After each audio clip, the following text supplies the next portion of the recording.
Hello, this is Rick. Guess where I went last weekend?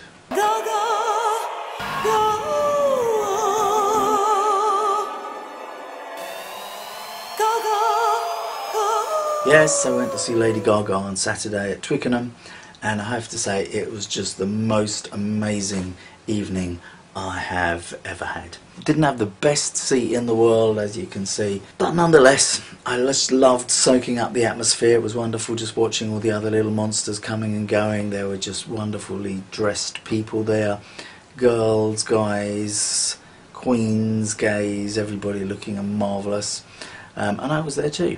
Oh yes. When darkness fell and the stage revealed the Disney-esque castle that is Lady Gaga's Sept for the Born This Way ball, it was quite magical, and at one point I didn't really feel like I was in England anymore, but I was in sort of a magical Gaga land, and I didn't want to go home. I wanted just to stay there. Lady Gaga is of course as mad as a box of frogs, as I believe the saying goes, and the first half of the show really I didn't understand what was going on. It was the story that's sort of outlined in the Born This Way video, where Lady Gaga is being abducted by some alien force, which is a big disembodied head of Lady Gaga, and she is being I don't really understand, to be honest. It's something to do with aliens and the universe and forces of good and evil. The evil forces being called GOAT, G-O-A-T. We are now ready to leave GOAT. I didn't really understand what was going on. Did you, Bob? No, I didn't. Never mind. And the story was so confusing. It really didn't make any sense to me. At one point, Gaga stands there and says, "I am not an alien." Everyone cheers, "Yay! I am not an animal." Everyone cheers, "Yay! I am not a monster." Everyone cheers, "Yay! I am not a human." Okay, if you're not an alien, you're not a monster, you're not an animal, you're not a human, animal, vegetable, mineral, I can't really relate to that. Strange and marvellous is what Lady Gaga is. She says some kind of weird things, like when she did a beautiful acoustic, I say acoustic, just a piano version of the song Hair. She kind of said at one point, to change the world is as easy as to change your hair. Is it? But it was pretty weird and fantastic looking. The opening of the show, Lady Gaga comes on a unicorn. Run, run with her top down, baby, she flies. And it doesn't stop there. Every single song in that first half has a costume change. And quite frankly, sometimes it could have been a lookalike miming to Lady Gaga's songs, because, you know, she has masks on and hats, and you couldn't really tell it was her, but it was her. The second half, it's definitely her, and you can see her. You can really tell it's her singing, and it's much more intimate and more personal. And I must admit, I kind of like that the best. Lady Gaga really looks after her fans and makes a big point of including them and making them very aware of how much she feels for them.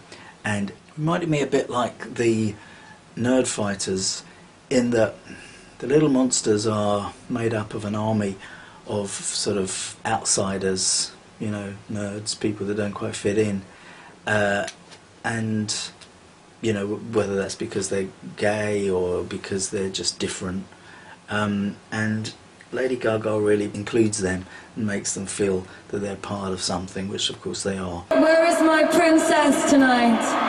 Come on, Lavender Blonde, come up here. Yes, come on.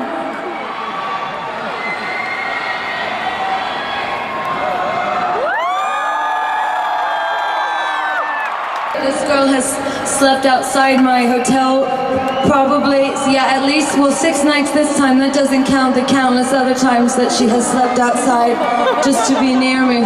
Silly girl.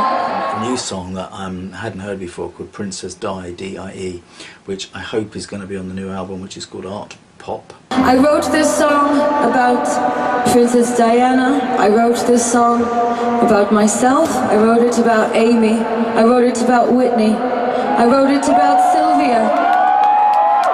I wish that I was strong. Oh, wish that I was wrong.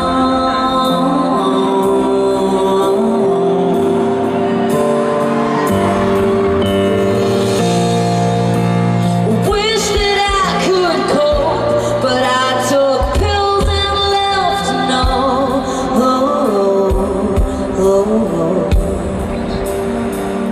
Not only dedicated to Princess Diana, but also to all the inspirational princesses who we have recently lost: Whitney Houston, Amy Winehouse, and way back Sylvia Plath, and so on.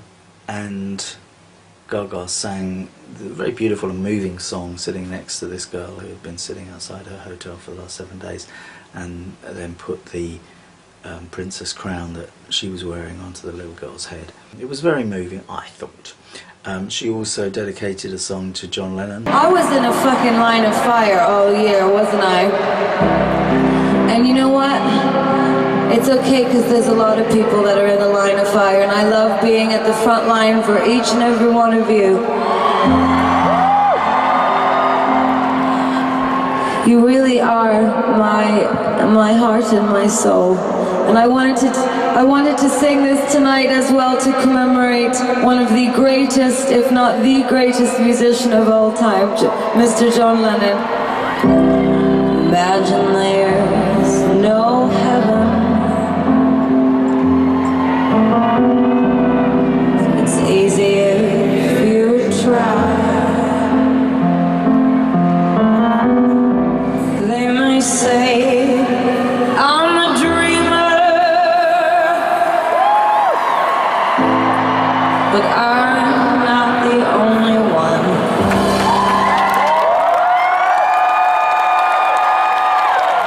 And the very end, while she was singing Marry the Night, we had 4 fans up on stage that she'd got from the Monster Pit. They would just, you know, she just walked around with them and hugged them, and I love the fact that she makes her followers, feel very welcome and part of something bigger. It made me, and it made everybody there, feel very special and part of something that was unique that night, and that we were very proud and moved to be a part of. When it was all over, I didn't want to go home. I wanted to stay there and stay in Gaga land for longer.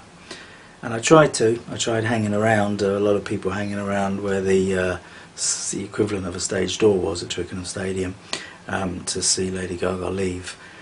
But eventually the security turfed everybody away, so even though I filmed the car that she was supposedly going to leave in and that everybody was waiting to see, I didn't get to film her leaving.